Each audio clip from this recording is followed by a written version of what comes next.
বাংলাদেশের ঐতিহ্যবাহী জেলা একটা নাটোর, লালপুর থানার অন্তর্গত ডেবড়পাড়া বোধেরামপুর যুব সমাজের উদ্যোগে অষ্টম বাৎসরিক তাফসীরুল কোরআন মাহফিলের স্বনামধন্য সভাপতি, অত্র এলাকার সর্বজন শ্রদ্ধাভাজন ব্যক্তিত্ব বিশিষ্ট শিক্ষাবিদ জনাব AHM মমতারুল আজাদ দামাত বারকাতুহুমুল আলিয়া, বলেন আমিন। মাহফিলের প্রধান অতিথি, সারা জীবন জ্ঞানের আলো ছড়িয়েছেন আপনাদের এলাকার সন্তান জনাব মোহাম্মদ রফিকুল ইসলাম মুকুল। এখানে বিশেষ অতিথি হিসাবে উপস্থিত আছেন সার্জেন্ট মোহাম্মদ এমদাদুল হক, জনাব রফিকুল ইসলাম রফি, জনাব রফিকুল ইসলাম। এই এলাকায় রফিকুল বেশি নাকি? আলহাজ সিরাজুল ইসলাম, আমজাদ হোসেন, রাশিদুল ইসলাম, মমতাজ উদ্দিন, আজিজুর রহমান, সদর আলী, আব্দুর রাজ্জাক। আরফানা লাকা যিকরাক। এদের সম্মান মর্যাদা শুধু দুনিয়া না, উভয় জগতে আল্লাহ যেন আরো বাড়িয়ে দেন। বলেন বলেন। পৃথিবীতে মানুষের সম্মান কিসে বাড়ে অনেকে জানে না। অনেক মানুষ মনে করে যে সম্মান মনে হয় জোর জবরদস্তি, মাস্তানি, এর ভেতরে মনে হয় আছে। সামনাসামনি আপনাকে হয়তো ভয়ের কারণে সম্মান দিতে পারে। সম্মান এটা কিন্তু ভয় থেকে তৈরি হয় না, ভেতর থেকে তৈরি হয় মহব্বতের সাথে। আর সম্মান, মর্যাদা, ইজ্জত এটা আল্লাহ নির্ধারণ করে দিয়েছেন নিজের জন্য, রাসূলের জন্য, আর ঈমান যাদের আছে তাদের জন্য। ওয়ালিল্লাহিল ইজ্জাতু ওয়া লিরাসূলিহি ওয়া লিল মুমিনিনা ওয়ালাকিন্নাল মুনাফিকিনা লা ইয়ালামুন। আল্লাহ তাআলা বলেন, ইজ্জত, সম্মান, মর্যাদা আমার জন্য, আমার রাসূলের জন্য, আর পৃথিবীতে যাদের ঈমান আছে আর ঈমান অনুযায়ী যারা কাজ করে তাদের জন্য। আর যদিও বাস্তবতার নিরিখে আমরা দেখি অনেকে এগুলোকে দেখতে পারে না, সম্মান দিতে চায় না সামনাসামনি। কিন্তু সৃষ্টি জগৎ যত আল্লাহ বানিয়েছেন, 18,000 মাখলুকাত এটা বলা হয়, এর চাইতে অনেক আছে। সব সৃষ্টির ভেতরে যাদের ঈমান অনুযায়ী কাজ হয়, ঈমান অনুযায়ী যারা দুনিয়াতে কাজ করতে পারে, আমল করতে পারে, তাদের প্রতি মহব্বত, ভালোবাসা আল্লাহ নিজে তৈরি করে দেয়। এটাকে আমি বানালাম? বলেন বলেন। এখানে কি এত নড়াচড়া করেন কেন? ফ্যান দেওয়া লাগবে না।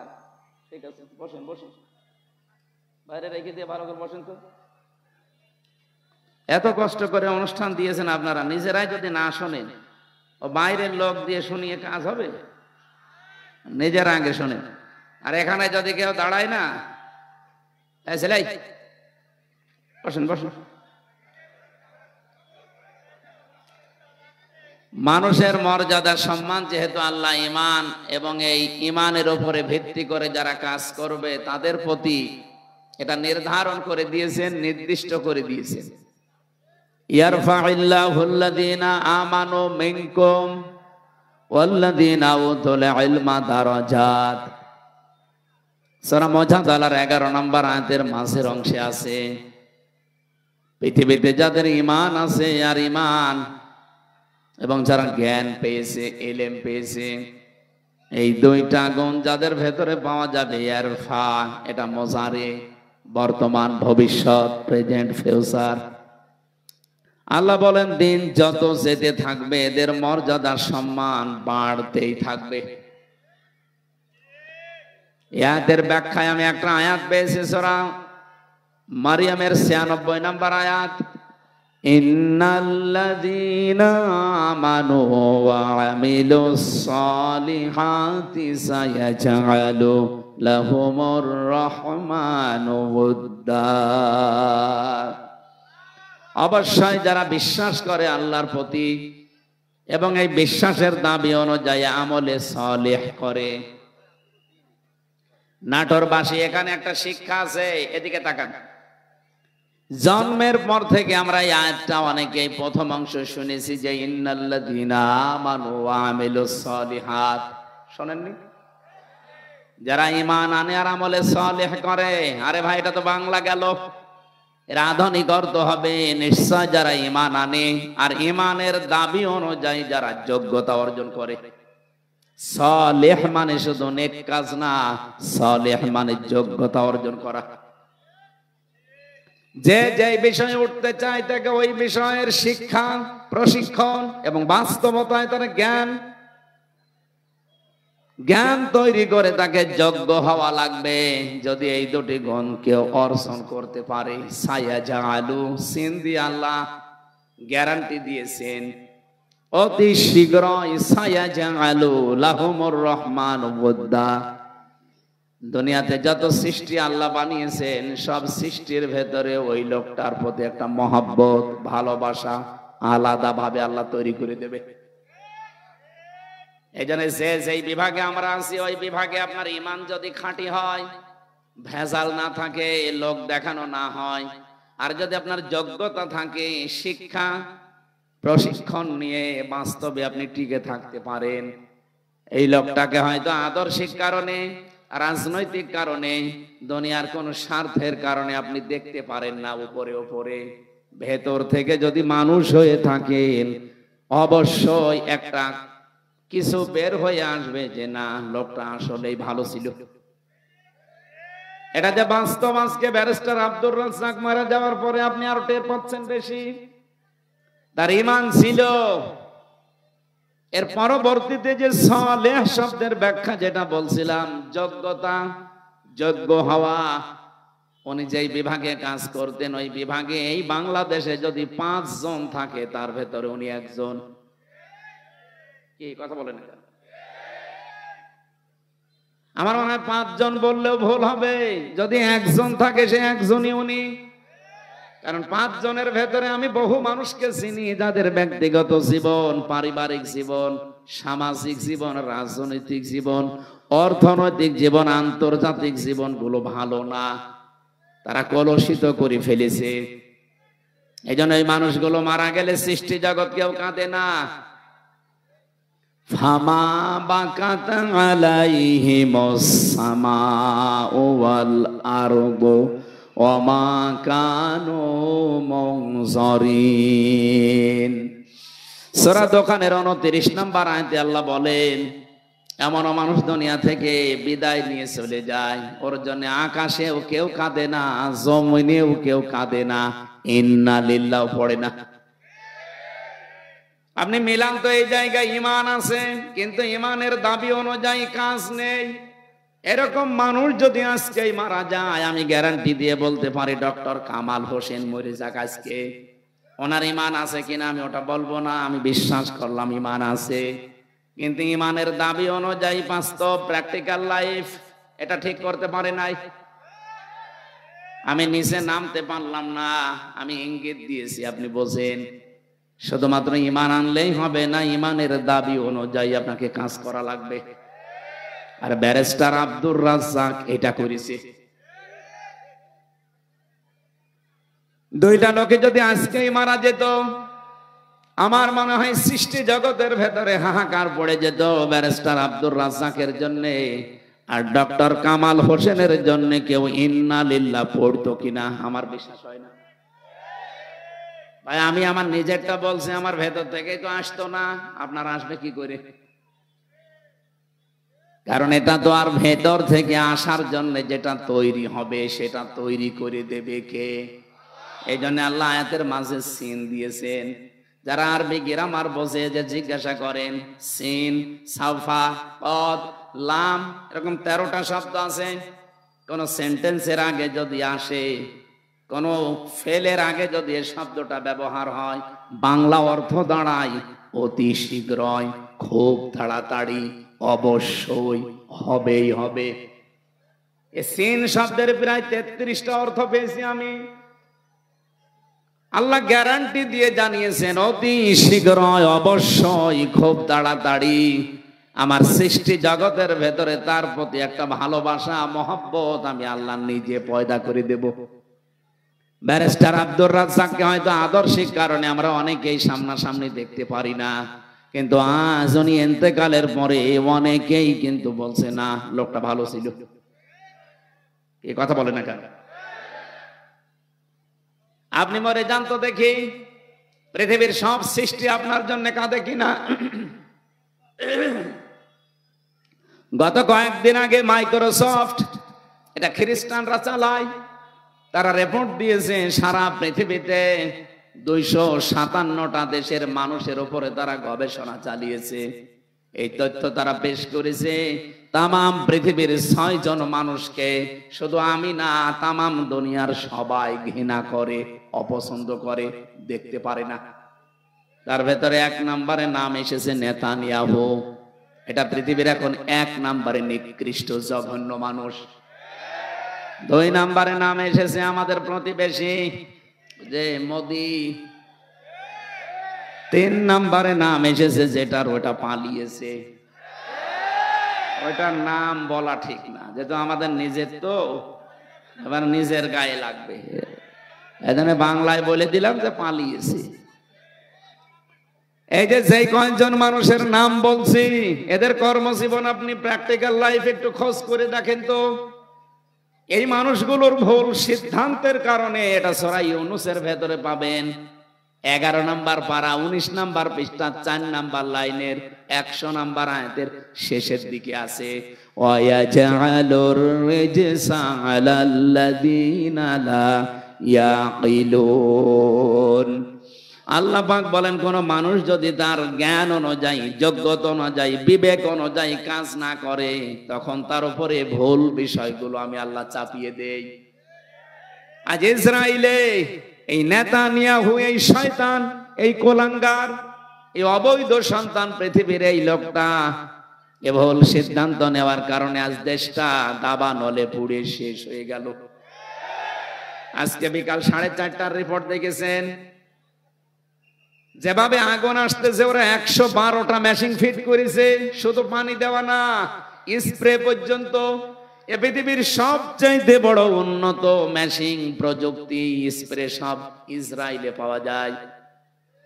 এই যে আমি এখানে বসে কথা বলছি, বাংলাদেশের কোন জেলা, কোন থানা, কোন গ্রাম, এটা কোন জায়গায় বসে আছি, এটা ওরা ইসরায়েলে বসে কম্পিউটারে দেখতে পাচ্ছে।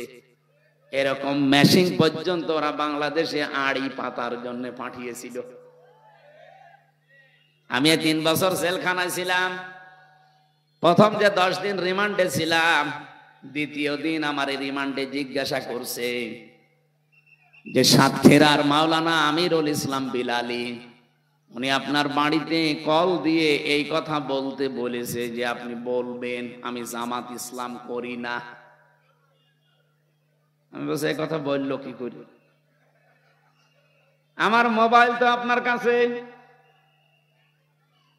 বাড়ির নাম্বার ট্যাগ করে ওরা এখান থেকে বসে বসে মেশিনের মাধ্যমে, এই আয়না ঘর যেটা বলা হয়, এটা মিনি, বিগটা তো আমি দেখিনি, ছোটটা আমি দেখেছি। এখানে বসে ওই মেশিন ফিট করে এই মামলার সাথে রিলেটেড যারা যারা আছে, মানে ওদের সন্দেহ হয় যার যার উপরে, তাদের নাম্বারগুলো সব এখানে ট্যাগ করা আছে। পৃথিবীর যেখান থেকে নাম্বারে কল দেন না কেন, ওরা কি বলছেন সব শুনতে পাচ্ছে। চিন্তা করলাম একটু দেখি, বানিয়ে বলি যে না, এ কথা বলার কথা না। পরবর্তীতে দেখি আমাকে এসব রেকর্ড শোনাচ্ছে। এই দেখেন কণ্ঠকার।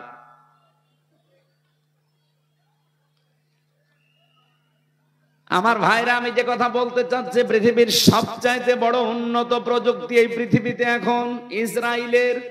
এরা 112টা মেশিন ফিট করার পর শুধু পানি ছিটাচ্ছে তা না, স্প্রে পর্যন্ত দিচ্ছে উন্নত জাতের। কি হচ্ছে, যত পানি দেওয়া হয়, যত ঔষধ ছিটানো হয়, যত স্প্রে দেওয়া হয়, আগুন আরো তত বাড়ে। এমনকি জাহাজ পর্যন্ত পড়ে গেছে, হেলিকপ্টার এবং প্লেন, উড়োজাহাজ পর্যন্ত পুড়ে ভস্ম হয়ে গেছে। কারণ আগুন তো আর হামজা জ্বালায়নি, আগুন জ্বালিয়েছে কে? আপনার ভুল সিদ্ধান্তের কারণে কিন্তু আপনার এলাকা সব ধ্বংস হয়ে যাবে। এই জন্য এজালুর রিজসা, আজ আমাদের পাশের এই দ্বিতীয় নিকৃষ্ট মানুষ এই মোদি, তার ভুল সিদ্ধান্তের কারণে আগামীর পৃথিবী বসবাসের অযোগ্য হয়ে যাচ্ছে। 3 দিন আগে এই জন্য গোবিন্দ পরামানিক, বাংলাদেশে হিন্দু মহাজোটের মহাসচিব যিনি গোবিন্দ চন্দ্র পরামানিক, উনি অলরেডি জানিয়ে দিয়েছে, হে ভারত সহ বিশ্বের হিন্দু ভাইরা, আপনারা এই মাতাল মোদিকে থামান। এ মাতাল যদি না থামে, সামনে পৃথিবী বসবাসের অযোগ্য হয়ে যাবে। কারণ এখন অলরেডি ওরা ডাঙ্গা লাগিয়ে দিয়েছে। কি কথা বলছেন? ভারতে অলরেডি দাঙ্গা চলছে। কিসের? পাকিস্তানের সাথে। দেখেন বাতাস আসলো বলে। আর যেহেতু ওখানে এতদিন পর্যন্ত আমাদের ওই চিন্তা করা লাগে নাই, কারণ ওদের সাথে আমরা দেখতে পাচ্ছি আশপাশে কোনো রাষ্ট্রের মিল নেই। আপনি ভারতের সাথে দেখেন, এই যে আমি কয়েকটা রাষ্ট্র ঘুরে আসলাম, ওদের সাথে আফগানিস্তানের একটা বর্ডার আছে, মিল নেই। পাকিস্তানের সাথে তো দা কুমড়ার সম্পর্ক। ভুটানের সাথে মিল নেই, মালদ্বীপের সাথে মিল নেই, শ্রীলঙ্কার সাথেও মিল নেই, মায়ানমারের সাথে মিল নেই, চীনের সাথেও মিল নেই। আমাদের সাথে মিল ছিল, বুবু ছিল, বুবু নেই, মিল নেই।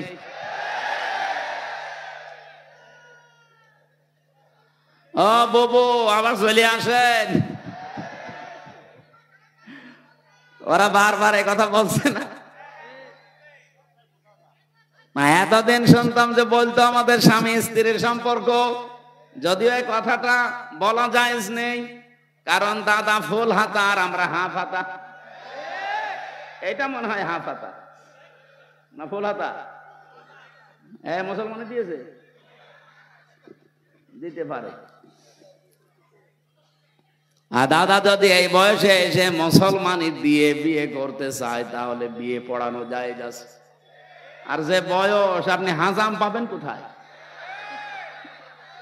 এ বয়সে হাজাম পাওয়া যাবে? বুড়ো হাজাম লাগবে না? আর বুড়ো মানুষের হাতে আপনি অস্ত্র দেবেন, ও আগা কাটতে যে গোড়া কেটে ফেলবে। এই জন্য দাদার এই বয়সে যেন আবার শখ না জাগে যে আমি আবার বিয়ে করব। যদিও এতদিন এরা ছড়িয়েছিল যে আমাদের স্বামী স্ত্রীর সম্পর্ক, এটা দাহা মিথ্যা কথা। এই কথা বলে না কেন? দাদা যা করেছে জীবনে, ওই হেদায়েত পাওয়া সম্ভব না। কারণ মানুষ যখন পাপ করতে করতে সীমা ছাড়িয়ে যায়, ইন্নামা নুমলি লাহুম লিয়াজদাদু ইসমা ওয়া লাহুম আযাবুম মুহিন। সূরা আলে ইমরানে আছে, 4 নম্বর পারা 12 নম্বর পৃষ্ঠা 11 নম্বর লাইনে আছে। কোন মানুষ যদি পৃথিবীতে পাপের সীমা ছাড়িয়ে ফেলে, তখন আমি আল্লাহ ওকে অপমানজনক শাস্তির ভেতরে ফেলে দেই, আর সেইটা ওদের কপালে আসতেছে। ওরা যা করেছে পাপ সীমা না, সীমা ছাড়িয়ে আরো আরেক সীমা চলে গেছে। কতগুলো আল্লাহর ঘর ওরা ভেঙেছে, আপনি দেখতে পাচ্ছেন। 1500 বছর আগে আব্রাহা নামক একটা লোক শুধুমাত্র আল্লাহর একটা ঘর ভাঙার চেষ্টা করেছিল, ভাঙতে পারে নাই। তাই তাদেরকে আল্লাহ আবাবেল পাঠিয়ে, কি আপনি আসলেন কেন?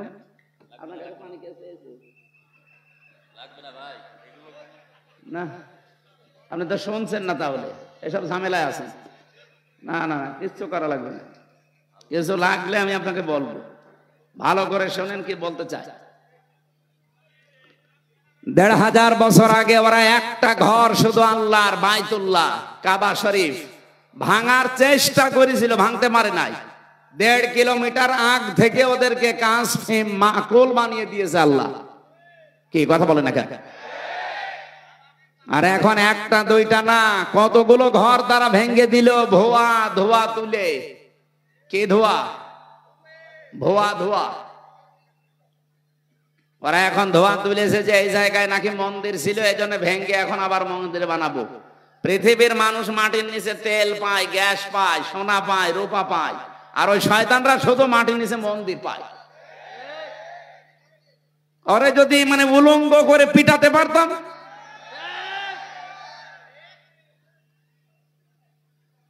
আমার মনে হয় গোপালগঞ্জে কিছুদিন আগে যেভাবে পিটিয়েছিল এই প্রশাসনের লোকজন, ওদেরকে ওইভাবে ওদের হাতে ছেড়ে দেওয়া দরকার। সন্তান ওই সময় গোপালগঞ্জ থেকে কেউ যদি ঢাকায় যায়, বসে গেলে 300 টাকা, দাঁড়িয়ে গেলে 1000 টাকা। দাঁড়িয়ে যাবে কি করি, পেছনে এমন অবস্থা করেছি। এখন আল্লাহর ঘরগুলো যারা এই ভুয়া ধোয়া তুলে ভেঙে দিচ্ছে, আমার মনে হয় তাদেরকেও এই প্রশাসনের হাতে ছেড়ে দেওয়া দরকার। নে পেছনে কি অবস্থা হয় দেখ। এখন যদি বাংলাদেশে আওয়াজ তুলি আমরা যে ঢাকার স্বামীবাগে ইসকন মন্দির 500 বছর আগে এখানে মসজিদ ছিল, ভেঙ্গে আমরা মসজিদ বানাবো, মানবেন? আপনি মুসলমান তাই বলছেন না, আর হিন্দুরা মানবে? এই জন্যই গোবিন্দ পরামানিক জানিয়েছে পৃথিবীর হিন্দুরা আপনারা একটু সচেতন হন। এই মাতাল লোকটাকে যদি না থামান, এর এই ভুল সিদ্ধান্তের কারণে এমন কিছু নাজিল হবে যেটা টাকাল দেওয়া সম্ভব হবে না। এই জন্য আমাদের দেশে এরকম কিছু হাওয়া আমরা পাচ্ছি। আপনি কি খেয়াল করেছেন কিছু? নারী কমিশন যে 318 পৃষ্ঠার যে রিপোর্ট দিয়েছে, আমি পুরাটা পড়েছি এই 4 দিন মিলে, পুরাটা শেষ করে আমি 13টা ভুল পেয়েছি, বাকি সবই ভুল। এই 13টা 100 ভাগের 100 ভাগ ভুল। ওরা প্রথমে যেটা জানাতে চায় যে স্বামী যদি স্ত্রীর সাথে মিলন করতে চায়, স্ত্রী যদি রাজি না হয়, স্বামী যদি জোর করে এই কাজ করে, তাহলে স্ত্রী তার পরের দিন যদি মামলা দেয় তাহলে ধর্ষণ মামলা হবে, প্রমাণ হলে স্বামীর ফাঁসি। আমি আপনার কথা মেনে নিলাম ভাই, স্বামী জোর করে আপনাকে সংসার করতে চায়, আপনি রাজি না, আপনি ধর্ষণ মামলা দিলেন। আমার প্রশ্ন হচ্ছে, ফাঁসি দেওয়ার জন্য সাক্ষী লাগবে না? কথা বলছেন না কেন? এখন ওই জায়গায় কেউ কি ছিল যারা সাক্ষী দেওয়ার মতো? অথবা ওখানে সিসি ক্যামেরা দিয়ে রাখা লাগবে, অথবা ইউটিউবারদের পাঠিয়ে দেওয়া লাগবে যে দেখ। তা আপনি এদেরকে পাঠালে হবে? আমার এই জন্য একটা একটা করে যখন পড়লাম, আমার মনে হচ্ছিল এগুলো মেয়াদ উত্তীর্ণ গাঁজা খেয়েছে। ওদেরকে আর বাইরে রাখা ঠিক না, ওদের রুচি, ওদের সব বিকৃতি হয়ে গেছে, চেহারাও বিকৃত হয়ে গেছে। যে কয়টা চেহারা দেখলাম একটাও মহিলার মতো লাগছে না। এখানে যারা পুরুষ মানুষ আছে, আমরা ঘোষণা দেব কি, পুরুষ ভাইরা পুরুষ প্যান্ডেলে চলে আসেন, মেয়েরা মহিলা প্যান্ডেলে চলে যান। আর যারা মহিলা না পুরুষ না, ওদের কোন প্যান্ডেলে পাঠাবো? আমি ওদের চেহারার দিকে তাকিয়ে আমার মনে হচ্ছিল ওগুলো মনে হয় তৃতীয় লিঙ্গ। আপনি তৃতীয় লিঙ্গের কোনো কিছু বলতে পারেন, আপনি মহিলাদের পক্ষে বিপক্ষে কথা বলেন কোন কারণে? আপনি কি মহিলা? মেয়ে লোক হওয়ার জন্য যে সমস্ত সিমটম দরকার আপনার তো কিছুই নেই। আমি নিচে নামলাম না, অনেক সাররা আছে তাই। এই জন্য আমার মনে হয় এদেরকে আর বাইরে রাখা ঠিক না। এদের পেছনে অবশ্যই রাঘব বোয়াল আছে, আমরা জানি। পৃথিবীর কোন রাঘব বোয়ালে কাজ হবে না। এদেশে 92% মুসলমান যতদিন আমরা আছি। কিছু না থাক আমাদের, অন্তত লা ইলাহা ইল্লাল্লাহ, এই কথা বলেন না কেন? এই জন্য আমরা চাই খুব তাড়াতাড়ি এই মানুষগুলোকে আপনারা পাবনায় পাঠান। আমি কয়েকদিন আগে গিয়েছিলাম হেমায়তপুরে দেখার জন্য, যে দেখি পাগল এখন আর অত বেশি নেই। জিজ্ঞাসা করলাম একজনকে, বলছো হুজুর এখন প্রায় ভালো হয়ে যায়, পাঠিয়ে দেয়। কয়েকজন আছে, আমার তো মনে হচ্ছে নতুন কিছু পাগলের আমদানি হচ্ছে, এদের পাঠানো দরকার। নয়তো এরা এই কথা লিখলো কি করি? আপনি কিভাবে কি সাক্ষী জোগাড় করবেন? আপনি নিজেই বলেন। এটা পাগলের মাথায় তো এই চিন্তা আসা ঠিক না।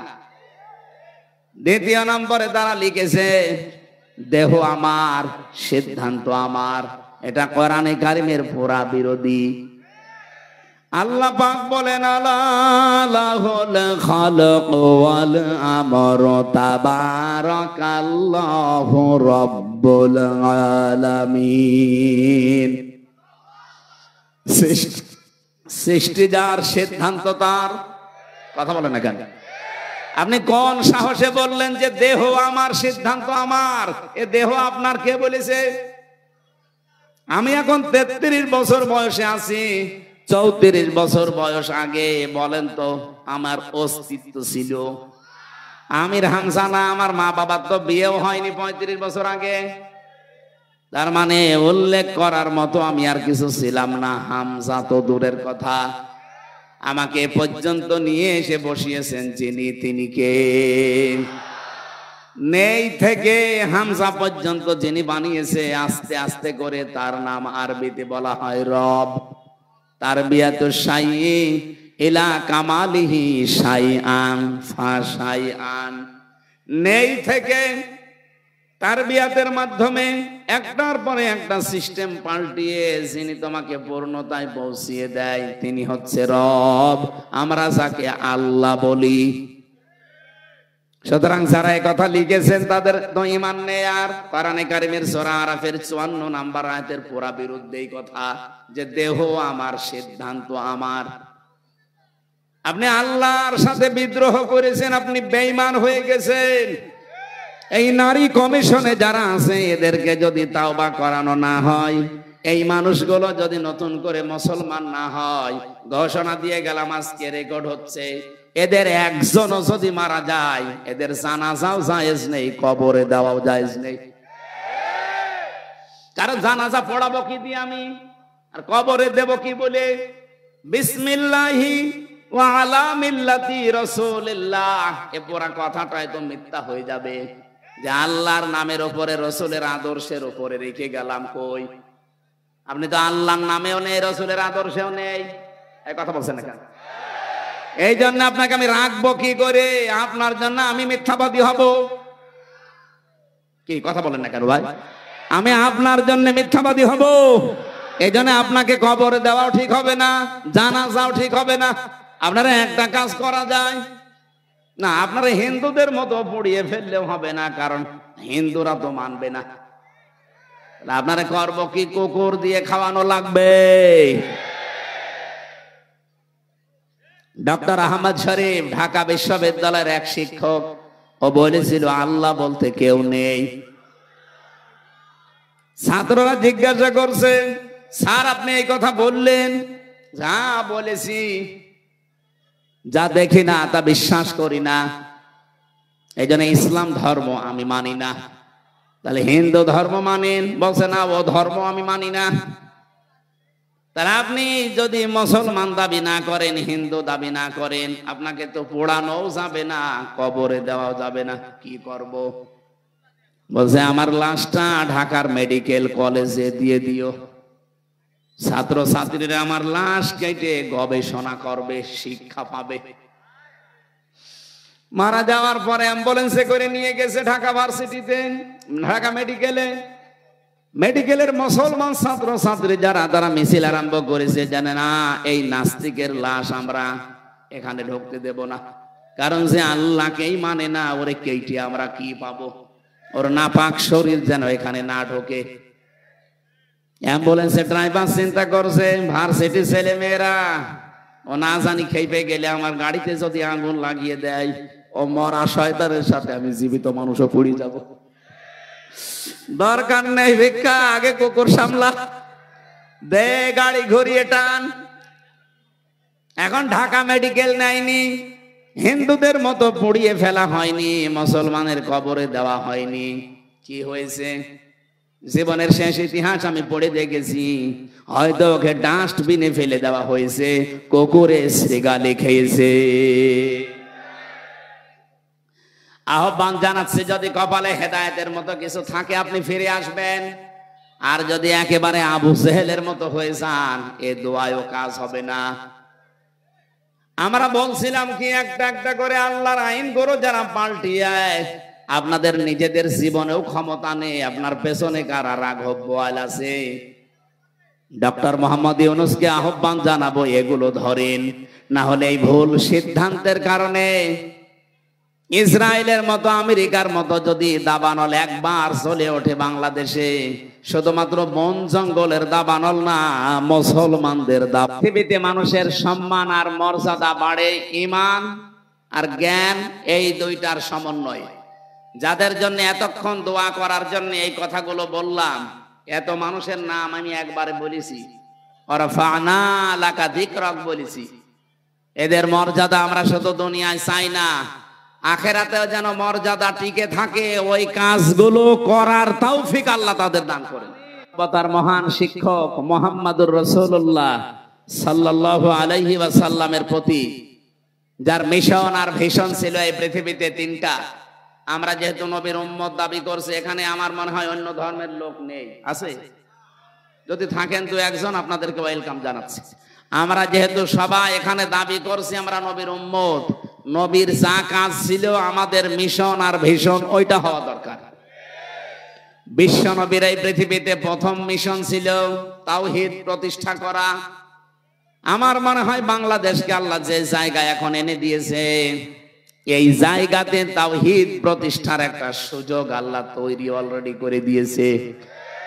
এখন এটা করার জন্য সিস্টেম গুলো কি কি, ১৫০০ বছর আগে আল্লাহ সিস্টেমটা জানিয়েছেন সূরা আলে ইমরান ৩ নম্বর পারা ১৭ নম্বর পৃষ্ঠার ২ নম্বর লাইনের ৬৪ নম্বর আয়াতে আছে। এটা আমার রেকর্ড হচ্ছে বলে বললাম। সারা পৃথিবীতে এখন বিশেষ করে বাংলাদেশে যারা আমরা আছি, এখানে আল্লাহ ৩টা পদ্ধতি জানিয়েছেন। এই ৩টা পদ্ধতি সামনে আমাদের এখন। আল্লাহ পাক বলেন, নবী আপনি ডাক দেন যারা কিতাব আলো দাবি করে, হে আহলে কিতাবরা এদিকে আসো। আমি বাইরের দেশগুলোতে যখন ঘুরি, আহলে কিতাব যারা দাবি করে ওদেরকে আমি জিজ্ঞাসাও করেছি। এদিকে তাকান, কয়েকদিন আগে মালয়েশিয়া, সিঙ্গাপুর, থাইল্যান্ড এই দেশগুলো ঘুরছিলাম। ট্রেনে যখন যাবার সময়, বাসে যাওয়ার সময় সিট পড়ে পাশে যার নাম জিজ্ঞাসা করলে চেহারা দেখে মনে হয় যে মুসলমান, যে নাম জিজ্ঞাসা করে দেখি খ্রিস্টানের নাম বলছে। বললাম আপনার নবীর নাম কি, হোয়াট ইজ ইয়োর প্রফেট? তখন বলে যে যিশু। যিশু মানে ঈসা আলাইহিস সালাম। খ্রিস্টান তো ঈসা বলে। ইহুদির সাথে যদি দেখা হয় জিজ্ঞাসা করি আপনার নাম, ও নাম শুনলে আমি বুঝি যেটা ইহুদির নাম। আপনার নবীর নাম কি? বলে জোসেফ। জোসেফ মানে মুসা আলাইহিস সালাম। ওরা ইব্রাহিম নবীকে আব্রাহাম বলে ডাকে, ওরা দাউদ নবীকে ডেভিড বলে ডাকে। ওদের নিজেদের নবীর নামও তারা পাল্টিয়ে ফেলেছে। যেহেতু আহলে কিতাব দাবি করলো, এই পৃথিবীতে এখন কিতাবওয়ালা আহলে কিতাব নেই। ইহুদি আজ যারা দাবি করছে ওরা মুসা নবীর আদর্শের উপরে নেই। আজ খ্রিস্টান ২৫০ কোটি, ওরা দাবি করছে ওদের নবীর নাম যিশু, অথচ হযরত ঈসা নবীর আদর্শের উপরে ওরা নেই। হযরত ঈসার জীবনী পড়ে দেখেন, পুরাণ জীবনী আমি পড়ে দেখেছি। হযরত ঈসার পৃথিবীতে জাগতিক সম্পদ বলতে কিচ্ছু ছিল না। একটা জিনিস ছিল, শুধু পানি খাওয়ার একটা গ্লাস। উনি নদীর ধার দিয়ে একবার যাচ্ছিলেন, হঠাৎ দেখলেন একটা লোক পানি পান করছে নদী থেকে এই আজলা দিয়ে। ২ হাতের ভেতরে পানি নিয়ে পানি পান করছে। অনেকক্ষণ দাঁড়িয়ে দাঁড়িয়ে দেখলেন, ডাক দিয়ে বলে, রব্বুল আলামিন, আমি তো মনে করছিলাম যে আমার মতো গরিব মানুষ এ পৃথিবীতে আর নেই। এখন দেখি এই লোকটা আমার চাইতেও গরিব। আমার তো পানি খাওয়ার অন্তত একটা মগ আছে, একটা গ্লাস আছে, জগ আছে, আর ওর তো কিছু নেই। এটা তিনি নদীর ভেতরে ছুড়িয়ে মেরে বললেন, পৃথিবীর কোন জাগতিক সম্পদ আমার দরকার নেই।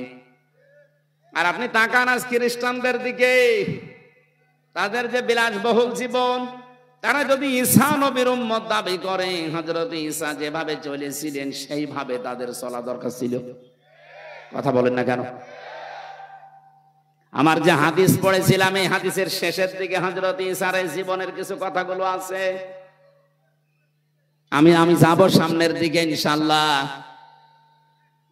আমি যে কথা এখন বলতে চাই, বাংলাদেশের মানুষ আমরা ৯২% যেহেতু মুসলমান, অন্য ধর্মের মানুষগুলোকে আমরা বাদ দিলাম, ওই ৮% বাদ, ৯২% তো আমরা।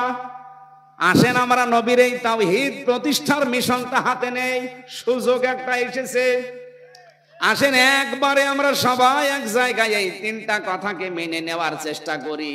১ নম্বরে আল্লাহ না'বুদা ইল্লাল্লাহ, আজকে থেকে আমরা আল্লাহ বাদে আর কারো ইবাদত করব না। বাংলাদেশ জামাত ইসলামীর শ্রদ্ধাভাজন আমির জামাত সেদিন কিন্তু এই যে কোন জেলায় তিনি গিয়েছিলেন, ময়মনসিংহ। উনি ময়মনসিংহে অনেকগুলো আলেমের হাত এভাবে উঁচা করেছে, আপনারা ভিডিও দেখেছেন। এভাবে ডাক দিয়ে বললেন, আমাদের আল্লাহ এক, আমাদের রাসূল এক, আমাদের কোরআন এক, আমরা আর পার্থক্য থাকতে চাই না, আমরা সবাই এক। আপনি তাওহীদ প্রতিষ্ঠার জন্য এইভাবেই চালিয়ে যেতে হবে কাজ, কিন্তু পদ্ধতি আল্লাহ কোরআনে দিয়েছেন তিনটা। আমরা যেহেতু সবাই যারা হাত তুলছে এখানে আল্লাহ ছাড়া কারো ইবাদত করতে আমরা রাজি আছি, তাহলে এক নম্বরে আমরা ঠিক আছি। কি কথা বলেন না কেন? হ্যাঁ, কিছু মানুষ হয়তো ভুল ক্রমে অন্যের ইবাদত করে। কি এই এলাকায় আসে কিনা আমি জানি না, রাজশাহী বিভাগে এটা কম আছে। রাজশাহী, খুলনা, বরিশাল এগুলোতেও শয়তানরা আসে না, ওরা সব আস্তানা গেড়েছে সিলেট আর চট্টগ্রাম আর ময়মনসিংহ। করে জিকির একটা ইবাদত না? উনি জিকির করে কি আল্লাহর নামে? কিছুক্ষণ যদি আল্লাহর নামে করেও বলবে দেখেন ইয়া আলী বাবা, শাহ আলী বাবা, কেল্লা বাবা, ফতে বাবা, এমনকি আগলা বাবা, পাগলা বাবাও জিকির হচ্ছে। আমার প্রশ্ন হচ্ছে, আল্লাহর পরিবর্তে যে নামগুলো বললেন এগুলো জিকির করা জায়েজ না হারাম? কোথায় আছে? কোরআনে আছে, কোরআনে আছে, কিন্তু কোথায় আছে এখন যদি বলি ওর পেটে বোম মারলেও বলতে পারবে না। আছে, সূরা আরাফে আছে, 9 নাম্বার পারা 13 নাম্বার পৃষ্ঠা 4 নাম্বার লাইনের 180 নাম্বার আয়াতে আছে, ওয়ালিল্লাহিল আসমাউল হুসনা ফাদউহু বিহা ওয়াদারুল্লাযীনা ইউলহিদুনা ফি আসমাই। আল্লাহ পাক বলেন আমার অনেক সুন্দর সুন্দর নাম আছে। এই যে আল্লাহর নাম আমরা অনেকে এখানে জানি, স্যারকে যদি জিজ্ঞাসা করি কয়টা বলেন তো, আল্লাহর নাম কয়টা? 99টা জানবে। এটা কায়দায় পড়েছিল ছোটবেলায়, আমরাও পড়েছি। তাফসিরে ফি জিলালিল কোরআনে আল্লাহর নাম পেয়েছি 5000। যদিও আমরা সবগুলো এখন অনেকে জানি না। আপনি 5000 নামের যে কোনো একটা নামে আল্লাহকে ডাকতে পারেন, কোনো অসুবিধা নেই, কিন্তু সাবধান, ওয়াদারুল্লাযীনা ইউলহিদুনা ফি আসমাই, আল্লাহর নামকে যারা ইলহাদ করে, ইলহাদ মানে পরিবর্ধন করে ফেলা, উলট পালট করে ডাকা, পাল্টিয়ে ফেলা। উনি যে ইয়ালি বাবা, শালি বাবা, কেল্লা বাবা, ফতে বাবা, আল্লাহর সাথে কোনো মিল আছে? ওরা নামই পাল্টিয়ে ফেলেছে। এই জন্য আল্লাহ বলেন আমার নাম যারা পাল্টিয়ে ডাকে, উলট পালট করে দেয়, আমার নাম বাদ দিয়ে অন্য কাউকে ডাকে, তাদের সাথে তোমরা ডাকবা না। কে বলছে? সুতরাং আজকে থেকে যারা আল্লাহ বাদে অন্যের ইবাদত করছে তারা বাদ। এদেশে ঐক্য যদি প্রতিষ্ঠা করতে হয় তাহলে আল্লাহর ইবাদতের বাইরে যারা, ওরা বাদ। এক কথা বলেন না কেন? সেটা যদি জামাত ইসলামকে বাদ দেওয়া লাগে বাদ দিয়ে দেন, যদি হেফাজত ইসলাম বাদ দেওয়া লাগে বাদ দিয়ে দেন। আপনি একা হন তাও অসুবিধা নেই, কিন্তু আমরা আল্লাহর ইবাদত করতে চাই নির্ভেজাল ভাবে। আল্লাহ না'বুদা ইল্লাল্লাহ, নবী আপনি ওদের বলেন যে আসো আমরা আল্লাহর ইবাদত করি, এর সাথে অন্য কাউকে যেন। আর 2 নম্বরে ওয়ালা নুশরিকা বিহি শাইআ, আল্লাহর ইবাদতের সাথে আমরা কাউকে শিরিক করব। বলেন বলেন। এবার এই পয়েন্টের উপর আমি 2 মিনিট কথা বলতে চাই, ভালো করে শুনবেন। যেহেতু আল্লাহর ইবাদতের সাথে আমরা আর কাউকে শিরিক করতে চাই না, শিরিকের ব্যাখ্যা আমি বহু জায়গায় নাটোর জেলায় বলেছি। শিরিক বিল জাত, শিরিক বিল সিফাত, শিরিক বিল ইখতিয়ারা, শিরিক বিল হুকুক, এটাগুলো পয়েন্ট আকারে যদি আপনি শ্রেণী বিন্যাস করেন 120 প্রকার পাবেন। এটা তাফসিরে কাবীরের ভেতরে আছে, আল্লামা ফখরুদ্দিন রাজি লিখেছেন। এক কথায় জবাব দিলাম যে আল্লাহ যেটা পারে ওইটা অন্য কেউ পারে, এই বিশ্বাস করার নাম শিরিক। এই কথা বোঝা যায়নি? অন্য কেউ পারে, যারা অন্য কাউকে বিশ্বাস করেন আপনি কিন্তু শিরিক করছেন, আর শিরিক করলে আপনি মুশরিক। এ পর্যন্ত বুঝেছেন? এবার আসেন 2 নম্বরে, এ জমিন বানিয়েছে কে? এ জমিন বানিয়েছে আল্লাহ, এখানে আইনও চলবে আল্লাহর। আলা লাহুল খালকু ওয়াল আমরু, এই আয়াতটার প্রমাণ। সুতরাং আল্লাহর এই জমিনে যারা অন্যের আইন এখানে প্রতিষ্ঠা করার জন্য চেষ্টা করেন, এর জন্য দল করেন, এর জন্য আপনি মিছিল মিটিং করেন, এর জন্য ভোট করেন, টাকা পয়সা খরচ করেন, আপনি ভাববেন এখনো বোঝেনি। এই বোঝেননি মানে আপনি নিজেই বললেন যে আমাকে ছেলে মেয়ে কেউ দিতে পারে না। কে পারে? অন্য কেউ যদি পারে, বিশ্বাস করলে আপনি শিরিক করলেন, শিরিক করলে আপনি মুশরিক। মুশরিকের জন্য জান্নাত হারাম, জাহান্নাম ওয়াজিব। আর ফতোয়া লাগবে? আর ফতোয়া লাগলে সূরা মায়েদা 6 নাম্বার পারা 19 নাম্বার পৃষ্ঠার 12 নাম্বার লাইনে আছে, ইন্নাহু মা ইউশরিক বিল্লাহ ফাকাদ হারামাল্লাহু আলাইহিল জান্নাহ ওয়া মাওয়াহুন নার। এটা যেমন খুব সহজে বুঝে ফেললেন যে ছেলে মেয়ে আল্লাহ ছাড়া কেউ পারে না।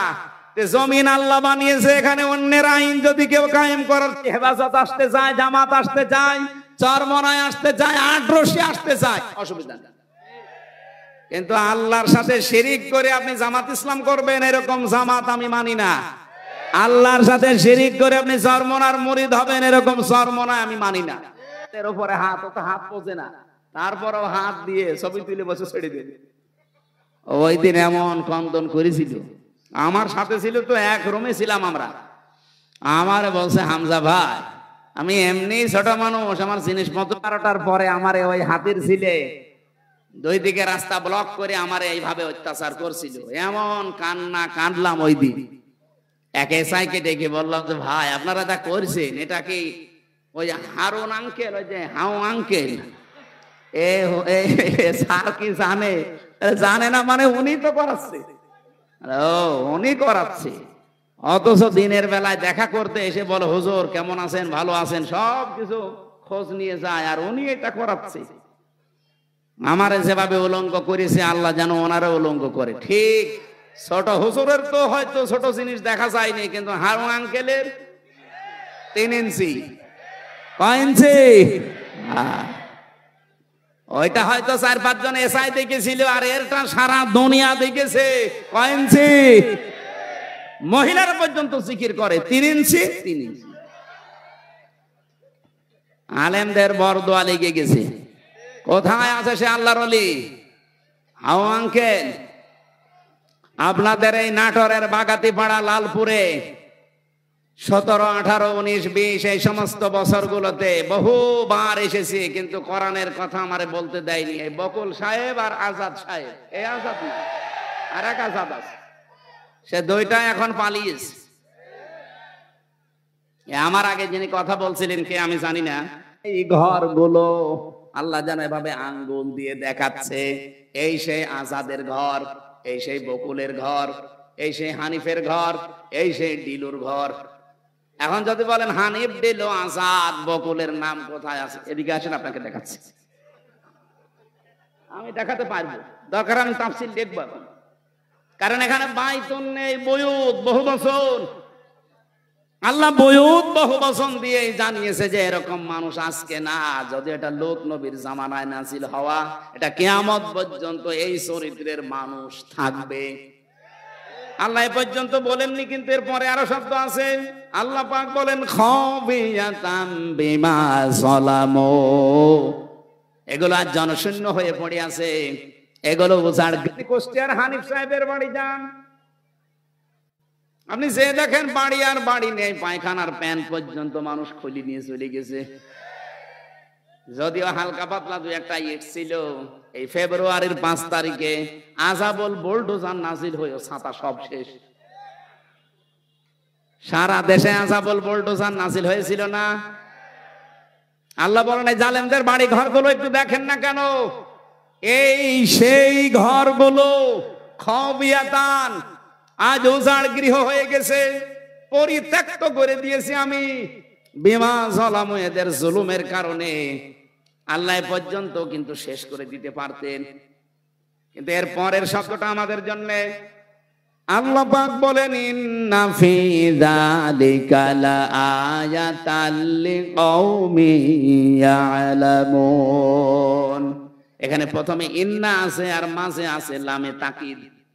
আল্লাহ 2বার গ্যারান্টি দিয়ে জানিয়েছেন অবশ্যই অবশ্যই এর ভেতরে জ্ঞানী যারা, তাদের জন্য শিক্ষা আছে। কি শিক্ষা? ফাকতিয়া দাবিরুল কওমিল্লাযিনা যালামু, সূরা আনআম 7 নম্বর পারা 12 নম্বর পৃষ্ঠার 4 নম্বর লাইনের 45 নম্বর আয়াতের প্রথম অংশে আছে।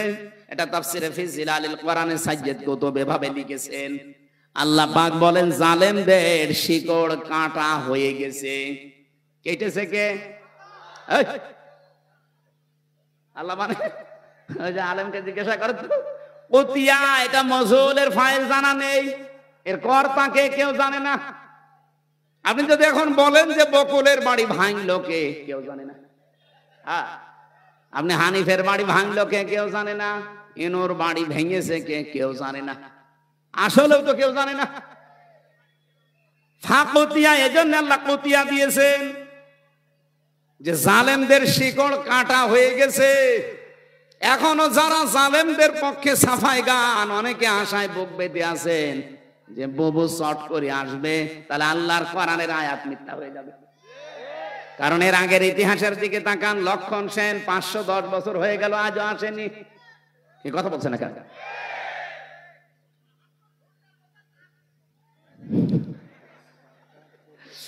আমি যতগুলো দেখলাম ইতিহাস, একটাও ফিরে আসেনি। আশরাফ ঘানি, বাশার আল আসাদ, কথা বলছে না কেন? এই জন্য আশায় যারা বুক বেঁধেছেন ও গুড়ে বালি, ওটা বাদ দেন। ওটা বিশ্বাস করে বসে থাকলে কোরআনের আয়াত পাল্টিয়ে যাবে। আল্লাহ বলেন জালেমদের শিকড় কাটা হয়ে গেছে। এ আপনি জোড়া দেবেন কি করে? কেটেছে কে, তাই তো কেউ জানে না। আর একজন বলছে আল্লাহ। এই আপনি আন্দাজ বললেন কেন?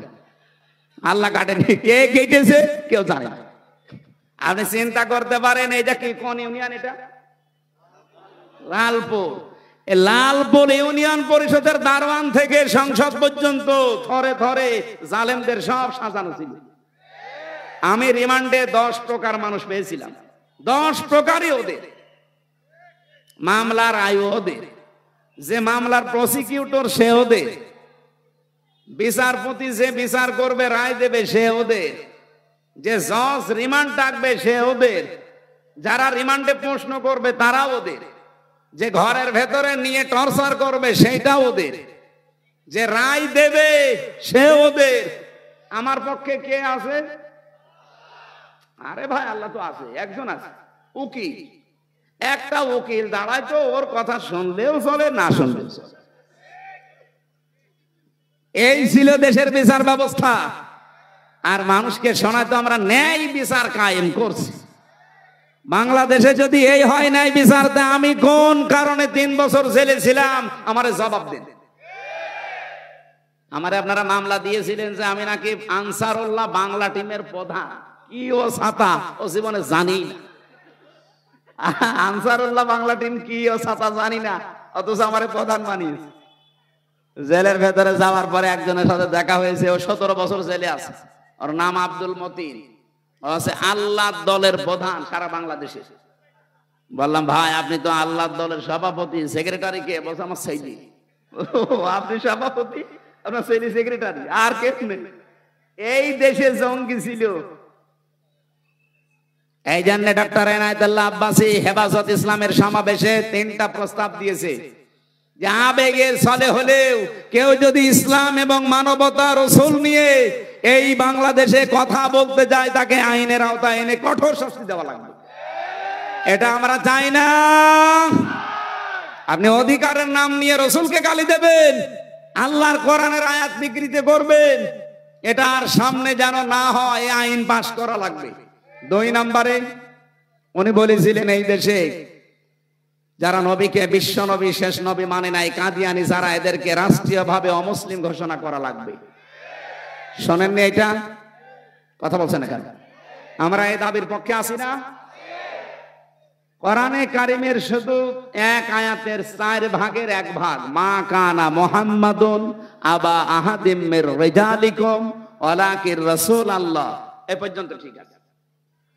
ও খাতামান নবিয়্যিন, নবী যে শেষ নবী, এইটা কাদিয়ানীরা মানে না। ওরা বলে যে মা কানা মুহাম্মদ ঠিক আছে, আলা আহাদিম মির রিজালিকুম এটা ঠিক আছে, ওয়ালাকির রাসূলুল্লাহ এটাও ঠিক আছে। কিন্তু ওয়ালাকির রাসূলুল্লাহর পরে ওয়া খাতামান নবিয়্যিন, উনি শেষ নবী, এটা ঠিক নেই। শেষ নবী হচ্ছে গোলাম আহমদ কাদিয়ানী। এতটুকু অস্বীকার করার কারণে কাদিয়ানিরা কি বলেন বলেন? আমরা চাই তাদেরকে অমুসলিম ঘোষণা রাষ্ট্রীয়ভাবে করা হোক। বারবার কিন্তু আহ্বান জানানো হয়েছে এই 92% মুসলমানের দেশে। হ্যাঁ, তারা অমুসলিম হয়ে থাক, তারা ইহুদি, খ্রিস্টান, বৌদ্ধ, মুশরিক, হিন্দু, মাজুসি এদের মতো থাকবে, কোনো অসুবিধা নেই। কিন্তু আপনি মসজিদ বানাবেন, আজান দেওয়ার সময় এই যে দর্শনা, চুয়াডাঙ্গার দর্শনা উথলি একটা মসজিদ আছে কাদিয়ানীদের, ওরা মোহাম্মদুর রাসূলুল্লাহ আজান দেয় না, আহমদ গোলাম আহমদ কাদিয়ানী এই সব তো আজানের মাঝে জুড়ি দেয়। এজন্য বারবার আমরা কিন্তু বিভিন্ন কায়দায় আহ্বান জানিয়েছি, আপনারা যদি গন্ডারের চামড়া নিয়ে থাকেন, সে গন্ডারকে নাকি কাতুকুতু দিলে 3 দিন পরে টের পায় যে আমার কাতুকুতু দিয়েছে। এদের অবস্থা যদি এই হয়, জুলাই আগস্ট কিন্তু শেষ হয়ে যায়নি, আবার 1-1.5 মাস পরে আরম্ভ হবে। যারা দায়িত্বে আছেন আপনারা জুলাই আগস্টের ফসল, জনগণ, ছাত্র জনতা আপনাদেরকে জায়গায় বসিয়েছে। সুতরাং এ দেশের মানুষের সেন্টিমেন্ট বুঝবেন। উল্টা পাল্টা সিদ্ধান্ত নিয়ে বিভিন্ন কল কাঠি যারা নাড়াচ্ছে তাদের কথা শুনে আবার দেশটা অস্থিতিশীল করবেন, নিজেও থাকতে পারবেন না, আমাদের কপালও আগুন লাগাবেন। কি আমাদের দেওয়ালে ফিট ঠেকে গেলে তো তখন আর কামড় দেওয়া ছাড়া উপায় থাকবে না। এই কথা বলেন না কেন?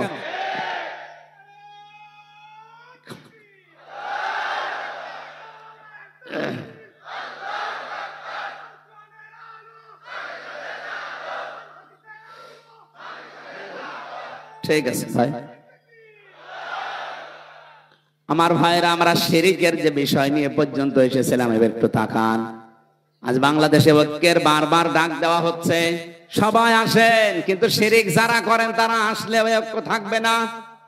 কি শিরক যারা করেন তারা যদি এসেও থাকেন লোক দেখানোর জন্য, ঐক্য টিকবে না। এজন্য শিরক যারা বাদ দিতে পারেন তারা আসেন। 3 নম্বরে, ওয়ালা ইয়াত্তাখিযা বা'দুনা বা'দান আরবাবাম মিন দুনিল্লাহ, আল্লাহ বাদে আমরা কাউকে অভিভাবক হিসাবে আর গ্রহণ করব না। আমাদের অভিভাবক ইন্ডিয়া না, আমাদের অভিভাবক আমেরিকা না, চীন না, রাশিয়া না, আমাদের অভিভাবক কে? এই বিশ্বাসে যারা বিশ্বাসী, যাক ফাকুলু শাহাদু, আপনি একটু ঘোষণা দিয়ে দেন, ফাকুলু শাহাদু বিআন্না মুসলিমুন, আমরা কারো মোকাফেক কিনা, আমরা মুসলমান। তাহলে নবীর প্রথম মিশন ছিল, ভিশন ছিল তাওহীদ প্রতিষ্ঠা। এটার জন্য যে পদ্ধতিগুলো বললাম, এই 3টার কাছে আসা লাগবে। আসেন বাংলার মানুষের এই 3টা বিষয় নিয়ে আমরা এগিয়ে যাই। 2 নম্বরে নবীর মিশন আর ভিশন ছিল তিনি মানব অধিকার প্রতিষ্ঠা করেছিলেন। এই তথ্য আপনি সূরা নিসার 58 নম্বর আয়াতে পাবেন। ইন্নাল্লাহা ইয়া'মুরুকুম আন তু'আদ্দুল আমানাতি ইলা আহলিহা, অবশ্যই আমি আল্লাহ তোমাদের সবাইকে নির্দেশ দিলাম তোমাদের যাবতীয় আমানত তার প্রাপকের কাছে। সূরা নিসা 5 নম্বর পারা 6 নম্বর পৃষ্ঠা 5 নম্বর লাইনে, এটা 4 নম্বর লাইনে আছে 58 নম্বর আয়াত। অবশ্যই আমি আল্লাহ তোমাদের সবাইকে নির্দেশ দিলাম, শুধু হামজাকে না, কুম বহুবচন, সবার জন্য আমার নির্দেশ, তোমাদের যাবতীয় আমানত তার প্রাপকের কাছে পৌঁছিয়ে দিবা। যেহেতু আমানত মানে উনি ভোট লিখেছেন, সুতরাং আগামীতে এই দেশে আমরা চাই 300 জন এমপি দাঁড়াবে। 300 জনের ভেতরে অন্তত 151 জন আমরা এমন মানুষ চাই যারা কোরআন বুকে নিয়ে সংসদে যেতে পারবে। এই আমানতটা আমরা নষ্ট করব?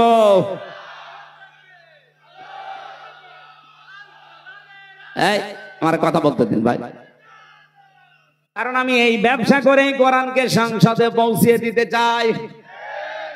আগামীতে আবুল কালাম আজাদ ভাইয়ের মতো যদি বাংলার 300 এমপির 151 জন কোরআন বুকে নিয়ে যেতে পারে, ওয়াইদা হাকামতুম বাইনান নাস আন তাহকুমু বিল আদলি, যখন তোমরা বিচার করবা মানুষের মাঝে, ন্যায় বিচার করবা, তো ওখানে যদি আপনি কোরআন নিয়ে যেতে না পারেন, ন্যায় বিচার করবেন কি দিয়ে?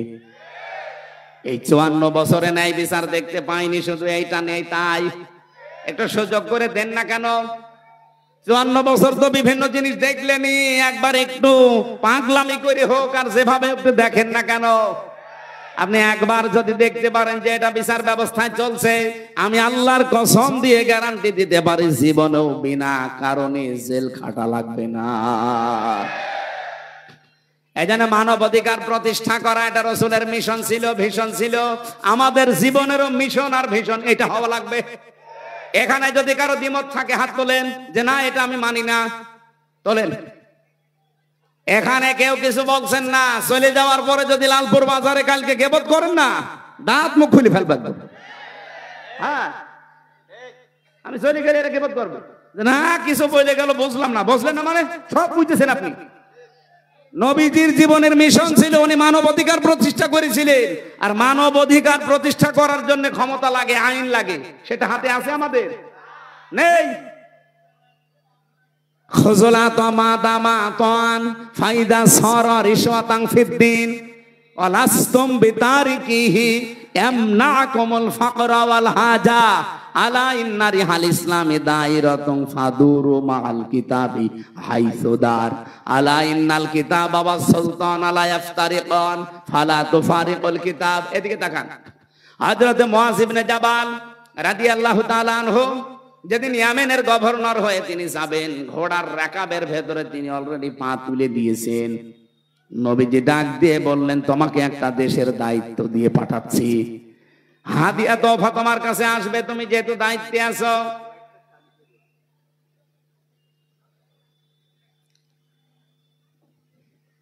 আমার আলোচনায় কোনো প্রশ্ন থাকলে বলেন তো আগে বলেন। আমি তো নিজের বাবার একটা কথাও বলি না, যা বলেছি এর পেছনে দলিল দিয়েছি। এখন আপনার যদি রাগ হয়, মন খারাপ হয়, তাহলে আল্লাহকে আপনি কিছু বলেন যে না আপনার এই কথা বলা ঠিক হয়নি, আপনি অন্য কোনো আয়াত নাযিল করেন। আর আমার সামনে এটা আসলে আমি কি গোপন করতে পারবো? আর আমি গোপন করলে আমার ওয়াজ শোনায় তো জায়েজ নেই। এজন্য সঠিকটা বলার চেষ্টা করছে, আপনি মেনে নিলে ভালো, না নিলে আমারও দোষ না, আল্লাহরও দোষ না। দোষ কার? আমাদের কপালের। নাটোর বাসী যেটা বলতে চাচ্ছিলাম এটা একটু খেয়াল করেন। নবীজি কোন সময় তাকে উপদেশগুলো দিচ্ছেন দেখেছেন, যে তুমি দায়িত্বে থাকলে তোমার কাছে হাদিয়া তোফা আসবে, আসে না? হাদিয়া তোফা তুমি গ্রহণ করতে পারো ওই পর্যন্ত যতক্ষণ ওটা হাদিয়া তোফা থাকে, কিন্তু হাদিয়া যদি ঘুষের পর্যায়ে যায় তখন ওটা নিতে পারবা না। হে মুআয ইবনে জাবাল, ভালো করে কান খাড়া করে শোনো এই কথা। তুমি কিন্তু যে দেশের দায়িত্ব নিয়ে যাচ্ছ, আল্লাহর ইসলামের কালেমা, ধর্মের যে কল বাতাসে নড়বে। এমন সময় তোমার সামনে কিছুদিনের ভেতরে চলে আসবে, আলা ইন্নাল কিতাবা ওয়াস সুলতানা লা ইফতারিকান। দেখবা অনেক মানুষ এমন আছে, তারা বলবে আল্লাহর কিতাব আর রাজ্য রাজনীতি এটা আলাদা বিষয়। আমার মনে হয় বাংলাদেশে এখন কেউ বলে না। রাজশাহী বিভাগে বলেছে, এই কথা বলছে না কেন? আমার মনে হয় ১৫০০ বছর আগের কথা মনে হচ্ছে নবীজি কেবল কালকে বলে গেল, আলা ইন্নাল কিতাবা ওয়াস সুলতানা লা ইফতারিকান। জেনে রাখো, কিছু মানুষ এমন সময় চলে আসবে যারা বলবে আল্লাহর কিতাব, কোরআন শরীফ আর রাজ্য রাজনীতি এটা আলাদা। তোমাদেরকে নির্দেশ দিলাম, ফালা তুফারিকুল কিতাব, কখনো আল্লাহর কিতাবের রাজনীতি থেকে আলাদা হবা না। এ নির্দেশ কার বলেন? নাকি আমি নির্দেশ বানাচ্ছি? বলেন। এই আরবি বাংলা যদি ভুল হয় আলেমদের জিজ্ঞাসা করছি, বলেন বাংলা ভুল হচ্ছে? সাহাবী বললেন, হুজুর এরকম একটা কঠিন সময় যদি আমাদের সামনে চলে আসে কি করব? তখন আপনিও তো থাকবেন না আমাদের মাঝে, আমাদের তখন কি করার আছে? তখন নবী ওই ঈসা নবীর কাহিনীটা উম্মতকে শোনালেন। আমার তো মনে হচ্ছে বাংলাদেশে এখন ঠিক সেই সময় এসে গেছে। এই পৃথিবীর কোন চোর চাই যে গোলা, ধানের গোলায় চাল তালা মারা থাক? বলেন বলেন। কোন মানুষ চায় চোর যারা, তারা কি চায় যে আমের বাগান কেউ পাহারা দিক? চোর যারা জীবনেও তারা চাইবে না যে বাক্সে সিন্ধুকে টাকা পয়সা সোনা গহনা আছে ওটা তালা মারা থাক। ওরা তো সব সময় চাইবে যে মুখ আগলা থাক। এই পৃথিবীতে যদি সত্যি যারা আসল চোর, তারা কখনো চাইবে না যে এই দেশে যারা ন্যায় পরায়ণতা কায়েম করতে চায় এই মানুষগুলো ক্ষমতায় যাক। কারণ এরা ভালো করে জানে এরা গেলে আমার হাত থাকবে না, কারণ আমি যত চুরি করেছি। এই বাংলাদেশে অনেক চোর আমার মনে হয় স্বভাবে করে না, অভাবে করে, সেগুলো মাফ। কিন্তু যারা স্বভাবে করেছে এদেরকে আল্লাহ মাফ করতে নিষেধ করে দিয়েছে, তাদের হাত কাটার নির্দেশ দিয়েছে। আপনি সালমান এফ রহমানের কি ৩৬,০০০ কোটি টাকা ওর চুরি করা, ওটা কি অভাবে না স্বভাবে?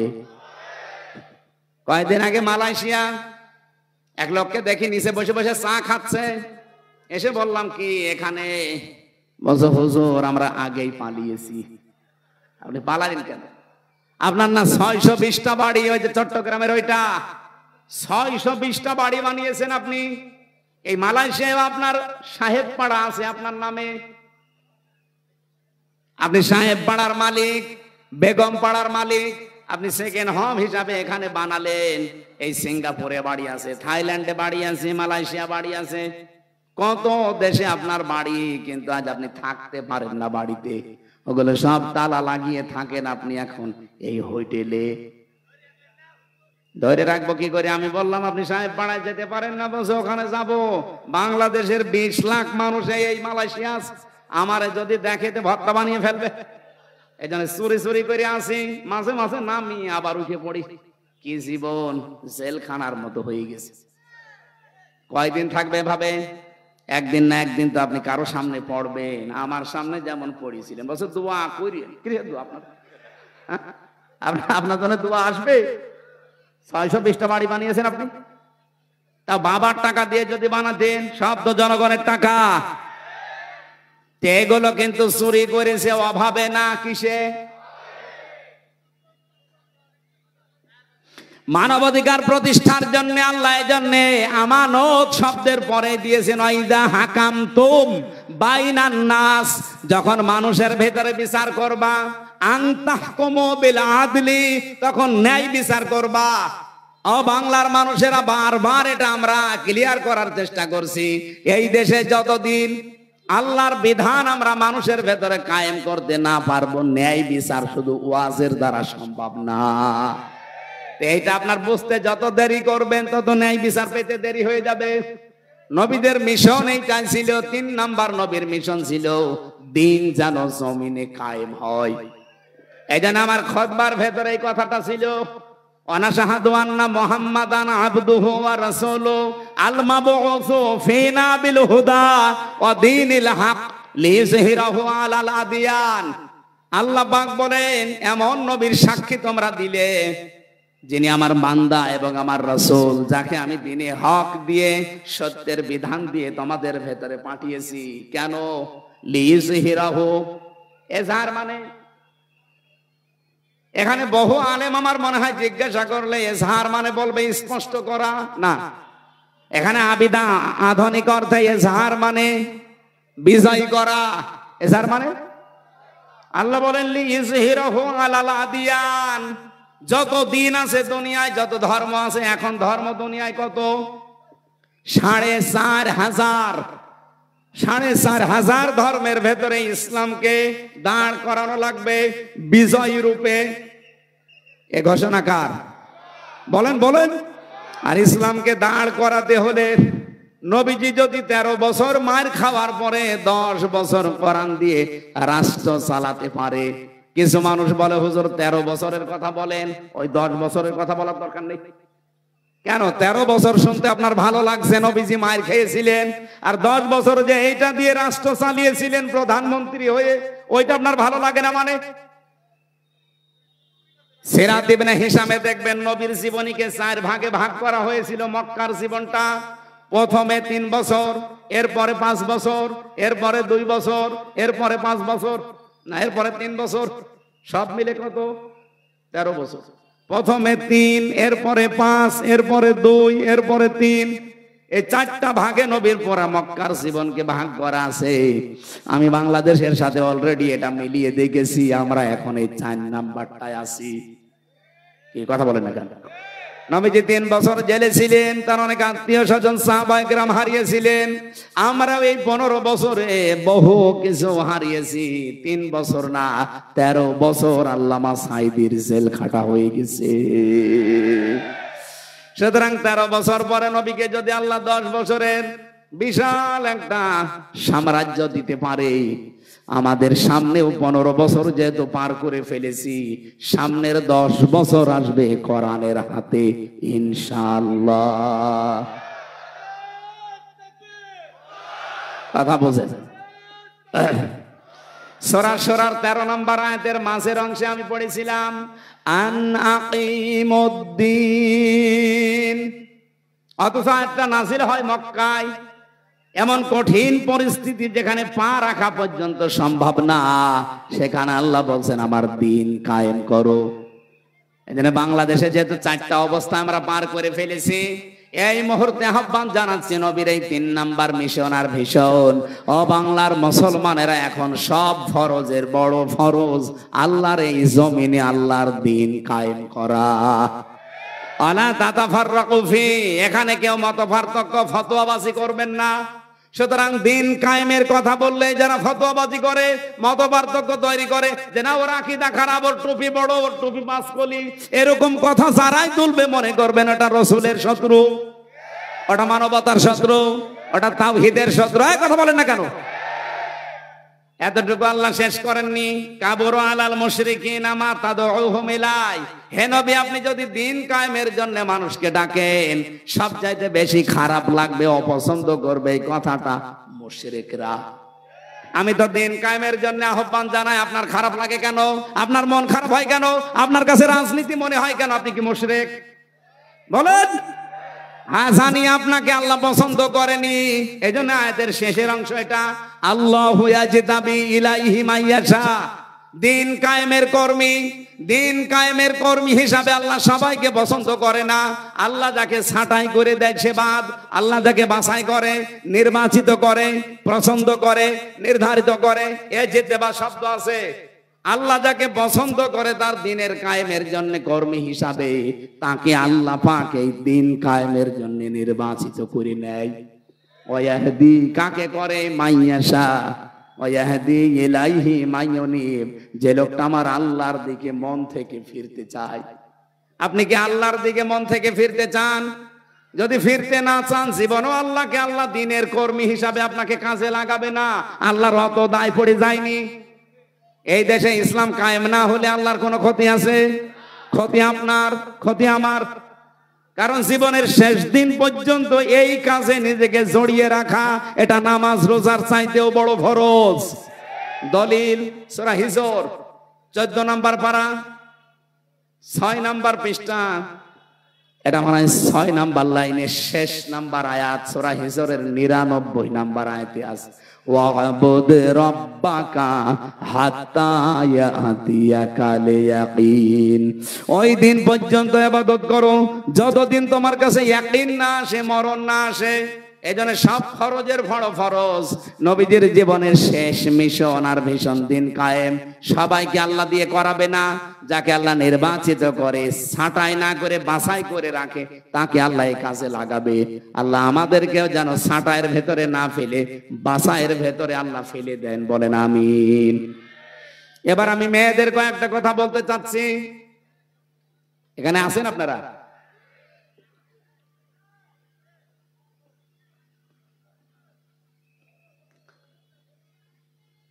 মেয়েরা এসেছে না? সম্মানিত মা বোনরা, কয়েক মিনিট আপনার জন্য আমি শিক্ষামূলক কয়েকটা কথা বলতে চাই। মাত্র 5টা মিনিট সময় দিচ্ছি। এই মাহফিলটা যেহেতু কাদা ছিল, এখানে পানি ছিল। আজকে আপনি ভিডিও দেখেছেন, আমার নিজেরই কেমন আফসোস লাগছিল যে কোরআনের জন্য এলাকার মানুষেরা এত কষ্ট করতে পারে।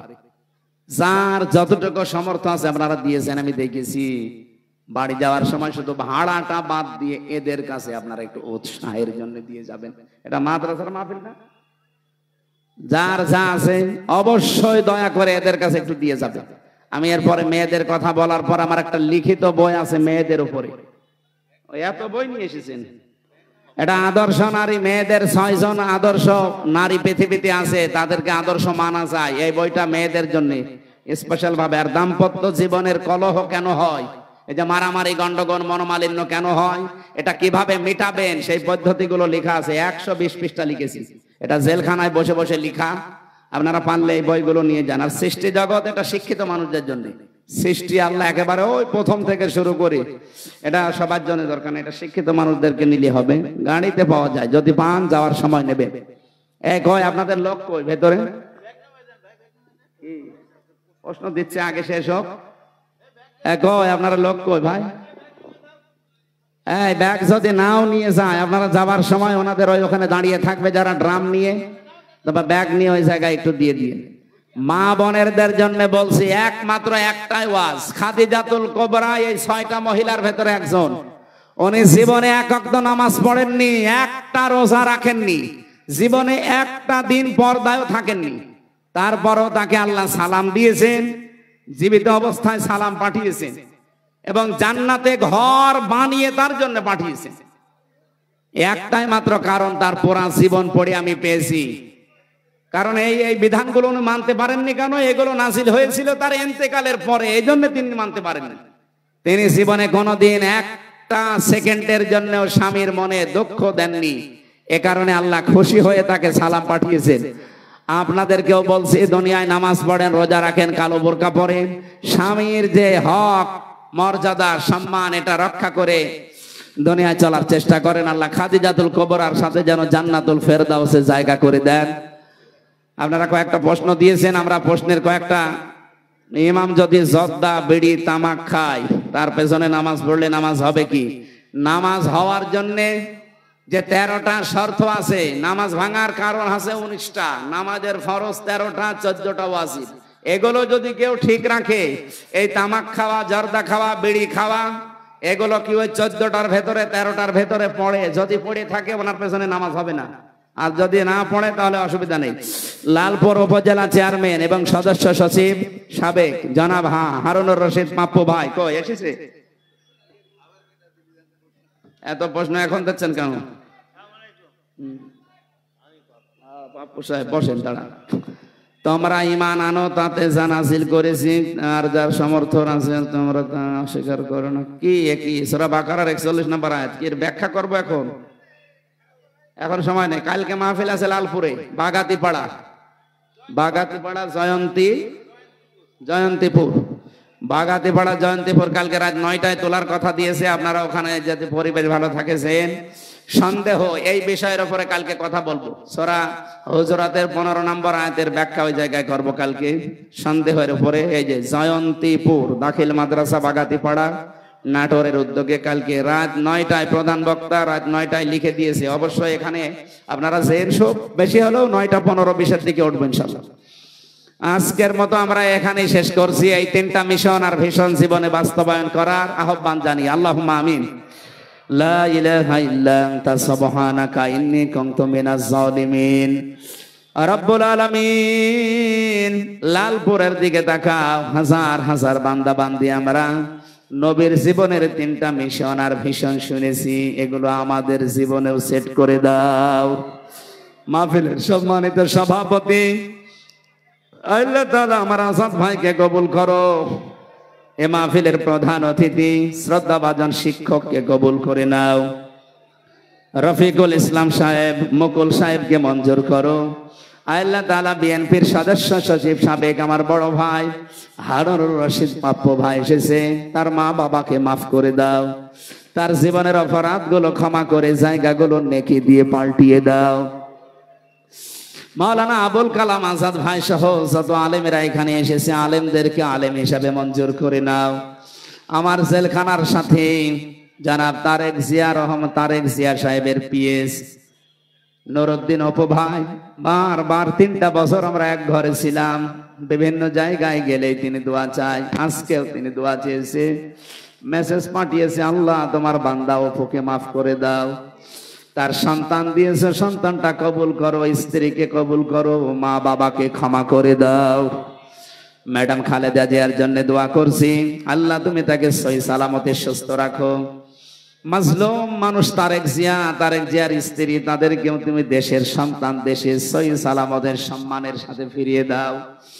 মানুষের উপর যারা জুলুম করে, মানুষের অধিকার যারা নষ্ট করে, আল্লাহ তুমি তাদের চিরতরে মিটিয়ে দাও। আগামীর বাংলাদেশ মানবতা প্রতিষ্ঠা করার সুযোগ করে দাও, মানবাধিকারে দেশে কায়েম করে দাও।